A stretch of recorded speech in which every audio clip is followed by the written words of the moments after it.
Welcome back to the show. Tough times never last, but tough people do. A Wednesday night in Melbourne. If you're going through a tough time tonight, whether it's a breakup in your relationship, whether it's a financial issue, you might be sick and, you might have cancer. God bless you, and I hope that things get much better very soon. Remember, tough times never last, but tough people do. And there's always plenty of people out there you can call and who are willing to help, because there's a lot of helpers out there in the community. One of those helpers is Emily Howie on the couch tonight. Who good to see someone doing what you're doing, Emily, rather than wanting to just make the big bucks. Go to one of the commercial law firms, become a partner in 8 years, work until 10 p.m. every night, and Sounds so good. I can't imagine why I'm not doing it. Yeah, well, isn't it amazing? I know so many people who went down that path, and they've made plenty of money, but they're not happy. You know, I know a handful who just got out of the law. It makes you wonder whether, the money doesn't make you that happy. You really have to have a passion behind your work, don't you? Yeah, definitely. Do you think?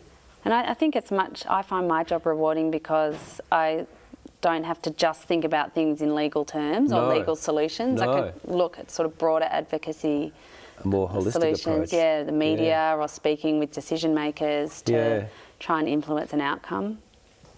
Do you think some people get picked on more than others? I mean, even with the traffic law, you get the BMWs and the Mercs and the Porsches, they hardly ever get pulled over because police know it might be a lawyer, a doctor, an accountant, and they don't want the hassle of of somebody intelligent who might take them to court. So I always notice it's the old Kingswoods and the old Holdens, the old Datsuns, the beaten up cars, and quite often the coloured people get picked on the street for a quick check, an IBR check to see whether there's any warrants. But yeah, some people get picked on almost every time they go out on a Friday and Saturday night, don't they? I think so, and I know growing up in Fitzroy, all of my male friends when I was young would be picked up all the time. Yeah. For not always a good reason, sometimes probably a good reason, but yeah, I intuitively think that's right, and I think there's good evidence to show that people have a disproportionately larger interaction with police. Yes.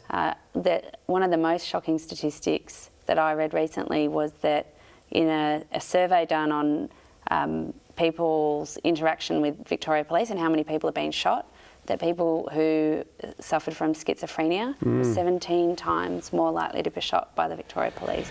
Yeah, isn't that amazing? It's an amazingly worrying statistic. Yeah. And I always found viewers too, when I worked the streets in the St Kilda in the early 80s, coppers always felt comfortable picking on somebody or checking somebody who was down here and they were up here. They always had the dominant hand. They could say or do anything, and the other person would almost always listen, like a puppet on a string, but they didn't they weren't comfortable if a psychologist came in or a lawyer or a social worker, So they felt comfortable checking the people who were like yo-yos, really. Yeah, but it's amazing, isn't it, that even if it's you, even if you're pulled over by the police, you do have that immediate reaction of, oh my God, what have I done? Yeah. You do feel... Yeah, it's that all of a sudden, the power, the master power goes to the police officer, isn't it? Yeah.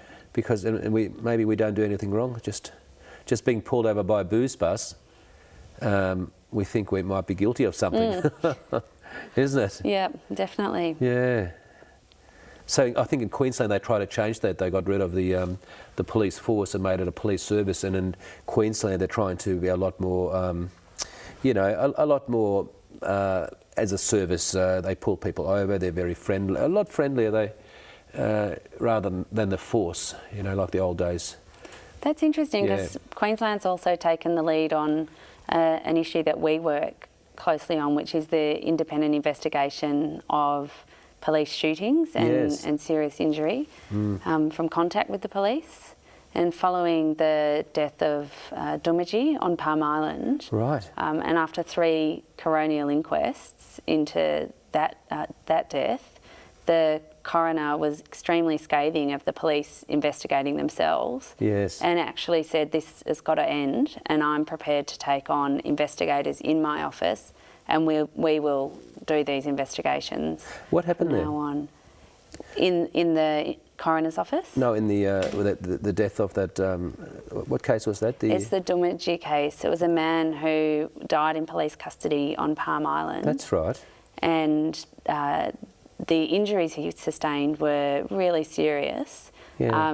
And it was, from forensic evidence, you could see that he had been pressurised in some way. Yeah. Now, the police officer said that he fell on Doomadgee, but the injuries were so serious that there were other possibilities. But because of the way that the investigation was conducted, it was really difficult and impossible to know what had happened.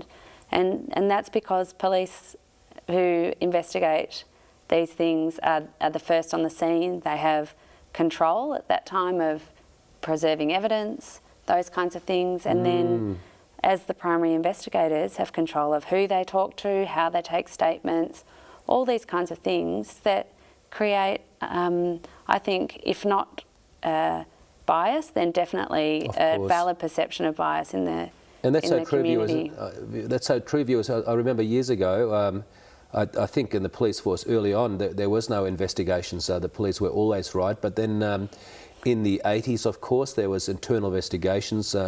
They used to call them the toe cutters, but quite often you'd find the toe cutters were just other members from other police stations who all had drunk beer together on the night shift wind downs, and quite often, if there was a complaint of a beating or a death in custody, one mate would rock up and see another mate who he used to work with a few months beforehand, and things were always sorted out, so to speak. But and in those days, in the 80s, there weren't many complaints that were substantiated at all. You could almost get away with murder.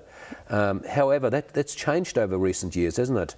I think it has, and I mean, there's been disquiet about these police investigating themselves for such a long time. Yeah. But what we've been saying is, since Victoria has passed this Charter of Human Rights, which is a law in Victoria, and that was passed in 2006, it's now an obligation of the state to have independent investigations. And that's because it's part of the right to life, which is protected in the Charter. And the right to life says the state can't shoot people, and it has to have systems in place to protect people's lives. And it also has to have an independent investigations system that will make sure that police are doing the right thing, police and other agents of the state. Emily, thank you very much for sharing. It's time to wind up, and you're going to your dance classes now? I am. I'm going to dance the Body Electric. Good on you. Well, thanks very much. Thanks for having me. We'll have you on again, and thanks very much for watching. See you next Wednesday night. Love and best wishes to everybody. If you're going through a tough issue, feel free to call, and we'll pass you on to one of the helpers out there. All the best. See you next week.